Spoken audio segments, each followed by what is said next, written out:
नमस्कार साथियों, एक और वीडियो में आपका एक बार फिर से स्वागत है। तो साथियों, आज के वीडियो में अपने हिंदी शिक्षण विधियों से संबंधित एक और महत्वपूर्ण वीडियो जिसमें हिंदी शिक्षण विधियों के क्वेश्चन अपने यहाँ पर करेंगे। तो इससे पहले अपने एक वीडियो कर चुके हैं और आज अपना ये हिंदी शिक्षण विधियों का दूसरा वीडियो है जिसमें हिंदी शिक्षण विधियों के क्वेश्चन अपने करेंगे। तो पीछे का वीडियो जिन साथियों ने नहीं देखा है तो यहाँ पर चैनल की जो प्लेलिस्ट है उसमें जा कर के आप देख सकते हैं। तो आइए शुरुआत करते हैं आज के वीडियो की और देखते हैं हिंदी शिक्षण विधियों के पुराने पेपर्स में पूछे गए 20 क्वेश्चन। तो साथियों, आज का अपना पहला क्वेश्चन है, निम्नलिखित विधियों में से व्याकरण शिक्षण के लिए उपयुक्त विधि नहीं है। तो यहाँ पर जो आपको शिक्षण विधियाँ दी गई हैं उनमें से कौन सी शिक्षण विधि है वो व्याकरण शिक्षण के लिए उपयुक्त नहीं है, ये आपसे पूछा गया है। तो पहला ऑप्शन है अपना भाषा संसर्ग विधि, अनुकरणात्मक विधि, निगमन विधि और आगमन विधि। तो साथियों देखिए, यहाँ पर भाषा शिक्षण में जो व्याकरण शिक्षण है उसके लिए यहाँ पर जो उपयुक्त विधि नहीं है, तो सबसे पहले उसका आंसर ये देखिए कि यहाँ पर जो अनुकरणात्मक विधि दी गई है ये व्याकरण शिक्षण के लिए उपयुक्त विधि नहीं है। तो बाकी तीन में देखिए, भाषा संसर्ग विधि ये भाषा के साथ साथ व्याकरण की शिक्षा इसमें दी जाती है, और निगमन विधि ये भी व्याकरण शिक्षण से संबंधित है, और आगमन विधि ये भी व्याकरण शिक्षण की एक महत्वपूर्ण विधि है। तो यहाँ पर जो अनुकरणात्मक विधि लिखा है ये व्याकरण शिक्षण के लिए उपयुक्त विधि नहीं है। तो आपसे एक छोटा सा निवेदन कि आप वीडियो को पूरा देखें, और ख़ास करके जो हिंदी विषय से तैयारी कर रहे हैं, चाहे वो रीट मेंस हो या फिर सेकंड ग्रेड हो, उन सभी के लिए ये वीडियो महत्वपूर्ण है। तो आप उन साथियों को ये वीडियो अवश्य शेयर करें। नेक्स्ट अपना क्वेश्चन है, निम्न में से हर्बर्टीय विधि से संबंधित कौन सा कथन असत्य है वो आपको बताना है। तो देखिए साथियों, हर्बर्ट की जो पंचपदी विधि है वो बहुत ही महत्वपूर्ण विधि है और लगभग हर बार यहाँ से क्वेश्चन है वो पूछा जाता है। अभी जो रीट पात्रता परीक्षा हुई थी तो यहाँ से क्वेश्चन पूछा गया था। और मैं आपको बता दूं कि अपने हिंदी विषय से संबंधित विद्यार्थियों के लिए कि अपने चैनल पर एक वीडियो रीट पात्रता के लिए मैंने डाला था, हिंदी शिक्षण विधियों से संबंधित कुछ महत्वपूर्ण फैक्ट के साथ नोट्स का वीडियो है, तो वो आप अवश्य देखें। उनमें हर्बर्टीय विधि का है वो वर्णन किया गया है। तो देखते हैं इस क्वेश्चन का क्या आंसर होता है। तो साथियों देखिए, इस विधि के प्रवर्तक क्या है, हर्बर्ट है, ये बात बिल्कुल सत्य है। इस विधि में 5 सोपानों का अनुसरण है वो किया जाता है। तो साथियों, हर्बर्ट की पंचपदी विधि अपने कहते हैं तो इसमें 5 सोपान है, ये बात भी बिल्कुल यहाँ पर सही है। नेक्स्ट, यह विधि स्मृति स्तर के शिक्षण से संबंधित है, तो ये बात भी साथियों यहाँ पर सही मालूम हो रही है, तो ये भी इसमें सही है। और चौथा ऑप्शन देखिए, यह विधि बौद्ध स्तर के शिक्षण से संबंधित है, ये कथन इसमें गलत दिया हुआ है। तो इस क्वेश्चन का आंसर हो जाएगा 4 नंबर ऑप्शन। ऊपर वाले तीनों ऑप्शन है वो हर्बर्ट की पंचपदी विधि से संबंधित हैं और सभी सत्य है। चलते हैं नेक्स्ट क्वेश्चन की तरफ। जो हर्बर्ट की पंचपदी विधि है साथियों, उसके सोपान है वो आपसे पूछे जाते हैं, बहुत बार पुराने पेपर्स में ये पूछे गए हैं, तो उनको आप क्रमानुसार अच्छी तरह से याद रखें। नेक्स्ट देखिए, निगमन विधि का सिद्धांत है। तो साथियों, निगमन विधि का सिद्धांत कौन सा है वो आपको बताना है, और उससे पहले मैं आपको बता दूं कि आगमन विधि और निगमन विधि, एक कौन सी आगमन विधि और एक आपकी है निगमन विधि, तो ये दोनों ही विधियां हैं वो हिंदी शिक्षण विधियों में काफ़ी महत्वपूर्ण स्थान है वो रखती है, और इन विधियों से संबंधित क्वेश्चन आपको लगभग हर एग्जाम में शिक्षण विधि के पोर्शन में देखने को मिलता है। तो इसमें देखिए कि निगमन विधि का सिद्धांत आपको बताना है। पहला ऑप्शन है, विशेष से विशेष की ओर, सामान्य से विशेष की ओर, और विशेष से सामान्य की ओर, और सामान्य से सामान्य। तो साथियों, ये तो दो आप पहले भी काट सकते हैं जिन्होंने थोड़ा बहुत इन विधियों को पढ़ा है। तो विशेष से विशेष की ओर ये कोई सिद्धांत इसमें नहीं होता, और एक है सामान्य से सामान्य की ओर। अब आपके पास बचते हैं 2 ऑप्शन। तो साथियों, इन 2 ऑप्शंस में जो आपका आंसर होगा वो होगा सामान्य से विशेष की ओर। निगमन विधि का जो सिद्धांत है वो है सामान्य से विशेष की ओर ये विधि चलती है। तो 2 नंबर ऑप्शन यहाँ पर आपका राइट आंसर रहेगा।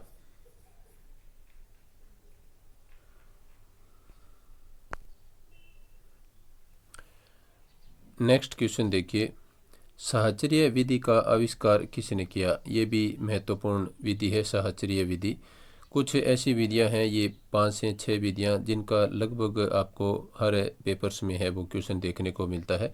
तो उनमें से एक सहचर्य विधि भी है। तो साथियों, सहचर्य विधि का जो आविष्कार किया था वो किया था मारिया मोंटेसरी ने। तो यहाँ पर 2 नंबर ऑप्शन आपका राइट आंसर रहेगा। नेक्स्ट क्वेश्चन देखिए, सुमेलित करने से संबंधित ये क्वेश्चन है। तो इसमें आपको एक तरफ ये गद्य शिक्षण, रचना, व्याकरण शिक्षण, पद्य शिक्षण दिया है और आगे आपको इनसे संबंधित जो विधि है उसकी तरफ आपको सुमेलित करना है। तो साथियों, इस क्वेश्चन में अपने देखते हैं कि गद्य शिक्षण, तो साथियों गद्य शिक्षण आपका होता है मौन वाचन से संबंधित। इसके बाद में नेक्स्ट है रचना शिक्षण। तो रचना शिक्षण होता है आपका संवाद लेखन से संबंधित। तो इसमें 4 नंबर है वो सुमेलित होगा। इसके बाद में व्याकरण शिक्षण, तो व्याकरण शिक्षण के लिए साथियों सर्वोत्तम विधि के रूप में यहाँ पर दिया गया है आगमन विधि। और पद्य शिक्षण में रसास्वादन है वो किया जाता है। तो ये एक आसान सा क्वेश्चन था, कोई ज़्यादा मुश्किल नहीं था। जिन्होंने भी थोड़ा बहुत है वो शिक्षण विधियों को पढ़ा है और समझा है तो वो ये क्वेश्चन आसानी से कर सकते हैं। तो साथियों, इनके आधार पर जो अपना आंसर होगा वो होगा 1 नंबर में आपका 4 और 2 में 3। तो देखिए इसमें 1 में 3 और 2 नंबर में 4। तो ये 4 नंबर ऑप्शन यहाँ पर आपका राइट आंसर रहेगा। नेक्स्ट क्वेश्चन देखिए अपने 121 के बाद में अपने देखते हैं 122 नंबर क्वेश्चन। इकाई विधि के किस सोपान में गृह कार्य प्रदान किया जाता है? तो साथियों, इकाई विधि के जो कुछ सोपान हैं उनमें से एक सोपान है जिसमें गृह कार्य प्रदान करने की प्रक्रिया रहती है। तो देखिए प्रथम सोपान, तृतीय सोपान और षष्ठम सोपान और चतुर्थ सोपान। तो साथियों, इकाई विधि में जो गृह कार्य प्रदान किया जाता है वो आपका सोपान रहता है चतुर्थ सोपान। तो यहाँ पर 4 नंबर ऑप्शन आपका राइट आंसर रहेगा। नेक्स्ट है हिकाल खंड योजना किस विधि का विभाजन है? तो साथियों ऑप्शन देखिए, व्याख्यान विधि, समवाय विधि, पर्यवेक्षित अध्ययन विधि और व्यतिरेक विधि। तो साथियों, मैं आपको यहाँ पर बताना चाहूँगा कि इस क्वेश्चन का कोई प्रॉपर आंसर नहीं होने के चलते इस क्वेश्चन को आरपीएससी ने वो डिलीट कर दिया था। तो अपने नेक्स्ट क्वेश्चन की तरफ बढ़ते हैं। नेक्स्ट क्वेश्चन देखिए साथियों, दल शिक्षण का सर्वप्रथम प्रयोग किया गया था। तो साथियों, दल शिक्षण का सर्वप्रथम प्रयोग कहाँ किया गया था? तो ऑप्शन आपके सामने है, कैम्ब्रिज विश्वविद्यालय में, कोलंबिया विश्वविद्यालय में और ऑक्सफोर्ड विश्वविद्यालय में और हार्वर्ड विश्वविद्यालय में। तो साथियों, जो दल शिक्षण की विधि है ये भी एक महत्वपूर्ण विधि है और इसका सर्वप्रथम प्रयोग किया गया था हार्वर्ड विश्वविद्यालय में। तो 4 नंबर ऑप्शन यहाँ पर आपका राइट आंसर रहेगा। नेक्स्ट देखिए, भाषा संसर्ग विधि से संबंधित अपने एक क्वेश्चन आया था। तो उससे संबंधित एक और क्वेश्चन है जिसमें आप भाषा संसर्ग विधि को यहाँ पर समझ सकते हैं। तो साथियों, इसमें देखिए भाषा संसर्ग विधि की विशेषताओं से संबंध नहीं रखने वाले कथन को आप छांटना है। यानी 3 कथन है वो भाषा संसर्ग विधि की विशेषता बताते हैं और एक कथन जो नहीं बताता है वो आपका आंसर होगा। तो अपने देखते हैं पहला ऑप्शन, इस विधि में भाषा की शिक्षा के साथ ही व्याकरण की शिक्षा प्रदान की जाती है। तो जैसा कि मैंने आपको बताया था कि भाषा के साथ साथ व्याकरण की शिक्षा जिस विधि में प्रदान की जाती है वो भाषा संसर्ग विधि कहलाती है। तो इस विधि में व्याकरण का सैद्धांतिक ज्ञान न दिया जा करके व्यवहारिक ज्ञान प्रदान किया जाता है। ये बात भी बिल्कुल सत्य है। इसके बाद में नेक्स्ट देखिए अपना, इस विधि में व्याकरण का व्यवहारिक ज्ञान न दिया जाकर सैद्धांतिक ज्ञान दिया जाता है। ये बात यहाँ पर बिल्कुल गलत है। तो ये है वो भाषा संसर्ग विधि की विशेषताओं से संबंध नहीं रखने वाला जो कथन है ये आपका आंसर है। नेक्स्ट कथन देखिए, इस प्रणाली में व्याकरण के नियमों का ज्ञान कराए बिना भाषा के शुद्ध रूप का प्रयोग है वो सिखाया जाता है। ये बात भी यहाँ पर बिल्कुल सही है। तो यहाँ पर जो आपका आंसर रहेगा, तो इसने नहीं पूछा है तो 3 नंबर ऑप्शन आपका है वो राइट आंसर रहेगा। नेक्स्ट देखिए, रेखीय अभिकर्मित अनुदेशन का दूसरा नाम क्या है? तो साथियों, जो अपने हिंदी शिक्षण विधियों के नोट से संबंधित एक वीडियो डाला गया है तो उसमें भी मैंने इन तीनों प्रकार के जो ये अभिकर्मित अनुदेशन होते हैं उनका वहाँ पर जिक्र किया है। तो आपने यदि वो वीडियो नहीं देखा है तो आप चैनल पर जा कर के देख सकते हैं। काफ़ी महत्वपूर्ण नोट्स हैं वो हिंदी शिक्षण विधियों से संबंधित और पुराने पेपर्स में जो क्वेश्चन पूछे गए हैं उनके ऊपर ये नोट्स है वो आपके आधारित हैं। तो देखिए साथियों 126 नंबर क्वेश्चन में रेखीय अभिकर्मित अनुदेशन का दूसरा नाम है वो आपसे पूछा गया है। तो देखिए सांख्यिक अभिकर्मित अनुदेशन, बाह्य अभिकर्मित अनुदेशन या मैथमेटिक्स अभिकर्मित अनुदेशन या फिर कंप्यूटर सहायक अनुदेशन। तो साथियों जो रेखीय अभिकर्मित अनुदेशन है इसका दूसरा नाम होगा बाह्य अभिकर्मित अनुदेशन। 2 नंबर ऑप्शन आपका यहाँ पर राइट आंसर रहेगा। चलते हैं नेक्स्ट क्वेश्चन की तरफ। तो नेक्स्ट क्वेश्चन देखिए, निम्न में से कौन सी विधि अपेक्षाकृत व्यवसाय या व्यवसाय मानी जाती है, व्यवसाय कौन सी विधि है वो मानी जाती है।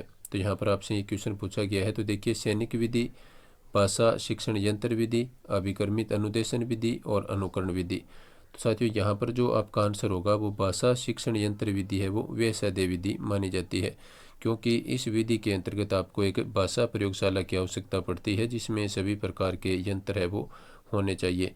तो यह एक व्यवसाय यानी एक खर्चीली विधि है। तो व्यवसाय का मतलब ये एक खर्चीली विधि है, तो इसके लिए इसको व्यवसाय कहा गया है। तो ये आपकी हो जाएगी भाषा शिक्षण यंत्र विधि। नेक्स्ट क्वेश्चन की तरफ अपने चलते हैं। तो देखिए सूक्ष्म शिक्षण अध्यापन नियंत्रित अभ्यास का सूत्र है जिसमें एक विशिष्ट अध्यापन व्यवहार को नियंत्रित दिशाओं में सीखना संभव है। तो सूक्ष्म शिक्षण की यह परिभाषा निम्न में से किसने दी है। तो साथियों सूक्ष्म शिक्षण भी काफ़ी महत्वपूर्ण एक फैक्ट है शिक्षण विधि के अंतर्गत। तो साथियों जो यह परिभाषा दी है वो आपके दी है एलन और इव ने। तो 3 नंबर ऑप्शन यहाँ पर आपका आंसर रहेगा। एलन और इव का ये महत्वपूर्ण कथन है। तो सूक्ष्म शिक्षण के बारे में इस कथन को आप अच्छी तरह से याद रखें। और मैं आपको यहाँ पर बताना चाहूँगा कि सूक्ष्म शिक्षण है वो 36 मिनट का होता है। नेक्स्ट देखिए अपना अगला कथन प्रश्न, अध्यापक का सहमति में सिर हिलाना किस पुनर्बलन के अंतर्गत आता है। तो साथियों अध्यापक का सहमति में सिर हिलाना कौन से पुनर्बलन के अंतर्गत आता है। तो देखिए सकारात्मक शाब्दिक पुनर्बलन, सकारात्मक अशाब्दिक पुनर्बलन, नकारात्मक शाब्दिक पुनर्बलन और नकारात्मक अशाब्दिक पुनर्बलन। तो साथियों देखिए यहाँ पर सबसे पहले तो आप देखिए कि सिर हिलाना यहाँ पर लिखा है, तो इसमें शब्दों का तो कोई प्रयोग नहीं है। तो आप यहाँ पर जो शाब्दिक वाले ऑप्शन हैं उनको आप पहले भी कट कर सकते हैं। तो देखिए 1 नंबर और 3 नंबर आपके पहले भी कट हो चुके हैं। तो अब देखिए ये अशाब्दिक है। तो अशाब्दिक है तो इसमें देखिए ये सहमति में सिर हिला रहे हैं, तो यहाँ पर जो होगा वो आपका होगा सकारात्मक अशाब्दिक पुनर्बलन, क्योंकि सहमति से संबंधित है तो ये सकारात्मक है। और यदि असहमति से संबंधित यहाँ पर लिखा होता तो ये नकारात्मक शाब्दिक पुनर्बलन इसका आंसर होता। लेकिन यहाँ पर सहमति के संदर्भ में लिखा है तो यहाँ पर आपका 2 नंबर ऑप्शन है वो राइट आंसर हो जाएगा। नेक्स्ट क्वेश्चन देखिए साथियों, संचालन, हाव भाव, मौखिक दृश्य परिवर्तन, विराम आदि घटक निम्न में से किस सूक्ष्म शिक्षण कौशल के घटक हैं। तो ये आपसे पूछा गया है। तो देखिए साथियों ऑप्शन है उदाहरण सहित दृष्टांत कौशल, श्यामपट्ट लेखन कौशल, उद्दीपन परिवर्तन कौशल और प्रस्तावना कौशल। तो साथियों इस क्वेश्चन में जो आपका आंसर रहेगा वो रहेगा उद्दीपन परिवर्तन कौशल। तो साथियों उद्दीपन परिवर्तन कौशल के अंतर्गत क्या है कि संचालन और हाव भाव, मौखिक परिदृश्य परिवर्तन, विराम चिन्ह आदि घटक है वो उद्दीपन परिवर्तन कौशल के अंतर्गत आते हैं। और इसमें ये कौन सा पूछा गया है, इसमें सूक्ष्म शिक्षण कौशल पूछा गया है। तो इससे संबंधित आपका जो आंसर होगा वो होगा 3 नंबर ऑप्शन उद्दीपन परिवर्तन कौशल। नेक्स्ट क्वेश्चन देखिए साथियों,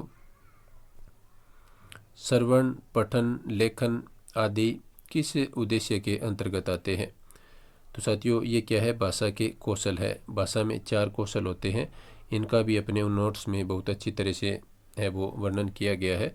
इसमें जो 4 कौशल होते हैं आपके सुनना, बोलना, पढ़ना, लिखना। तो यहाँ पर जो लिखा है श्रवण, पठन और लेखन ये क्या है, भाषा के कौशल हैं। तो ये किस उद्देश्य के अंतर्गत आते हैं ये आपको बताना है। तो भावात्मक उद्देश्य, ज्ञानात्मक उद्देश्य, सृजनात्मक उद्देश्य और कौशलात्मक उद्देश्य। तो साथियों ये आपके क्या है, भाषा कौशल है। तो ये हो जाएंगे आपके कौशलात्मक उद्देश्य। तो 4 नंबर ऑप्शन आपका यहाँ पर राइट आंसर रहेगा। इनका जो क्रम है वो भी कई बार पूछा गया है। तो सबसे पहले आता है आपका सुनना, फिर आता है आपका बोलना और फिर आता है पढ़ना और अंत में आता है आपका लिखना। तो ये 4 है वो कौशल होते हैं क्रमानुसार। और मारिया मोंटेसरी है वो जो आखिरी 2 कौशल हैं उनको आप आगे पीछे करेंगे तो फिर आप मारिया मोंटेसरी के अनुसार क्रम है वो याद रख सकेंगे। तो पहले आप सुनना, बोलना, पढ़ना, लिखना ये रखें याद। और जहाँ पर भी आपको मारिया मोंटेसरी की बात आए तो वहाँ पर आपको लिखना को पहले करके पढ़ना को अंत में कर देना है। नेक्स्ट क्वेश्चन की तरफ अपने चलते हैं।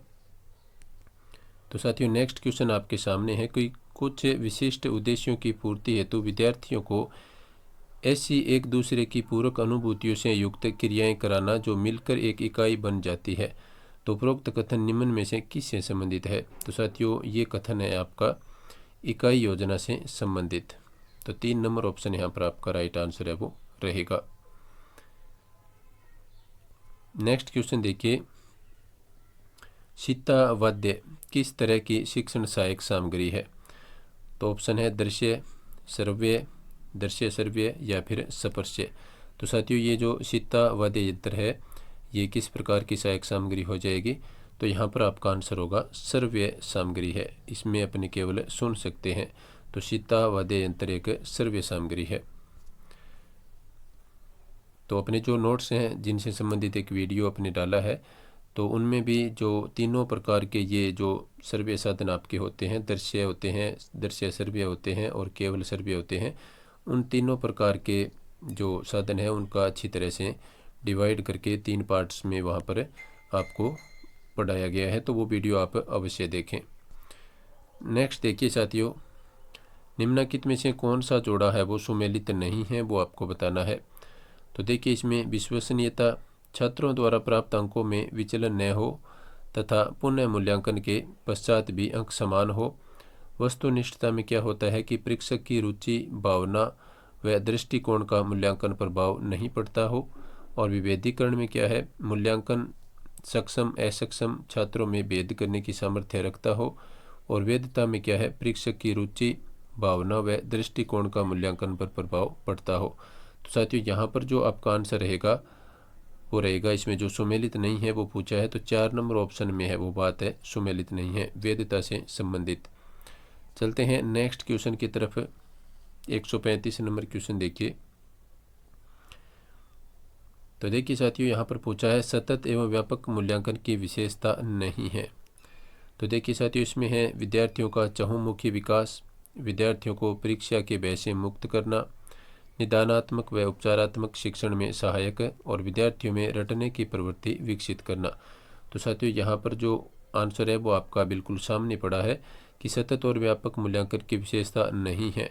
तो इसमें देखिए विद्यार्थियों को रटने की प्रवृत्ति विकसित अपने नहीं करते इसमें, तो विद्यार्थियों में रटने की प्रवृत्ति विकसित करना ये सतत एवं व्यापक मूल्यांकन की विशेषता नहीं है। बाकी जो ऊपर तीनों दिए गए हैं वो इस मूल्यांकन की विशेषता है। कौन से मूल्यांकन की? सतत एवं व्यापक मूल्यांकन की। आज का अपना अंतिम क्वेश्चन देखिए, 20वां क्वेश्चन है, ये शिक्षण वीडियो से संबंधित है और आपको आगे भी इस प्रकार के वीडियो मिलते रहेंगे। तो आप वीडियो में कमेंट के माध्यम से अपना रिस्पॉन्स है वो अवश्य दें। तो देखिए साथियों नेक्स्ट क्वेश्चन है, मूल्यांकन शिक्षण आयाम किसके द्वारा प्रतिपादित किया गया? तो साथियों ये किया गया था आपका मूल्यांकन शिक्षण आयाम है वो प्रतिपादन करता है इसके ब्लूम महोदय।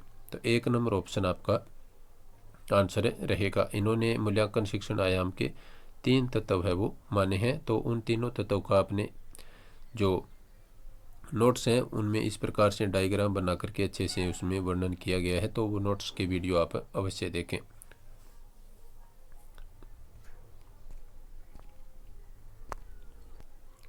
तो ये था आज का अपना वीडियो। उम्मीद है वीडियो आपको पसंद आया होगा। तो आप आगे भी अपने चैनल से जुड़े रहें इस प्रकार के महत्वपूर्ण कंटेंट को प्राप्त करने के लिए। तो वीडियो देखने के लिए सभी साथियों का मेरी तरफ से धन्यवाद। नमस्कार।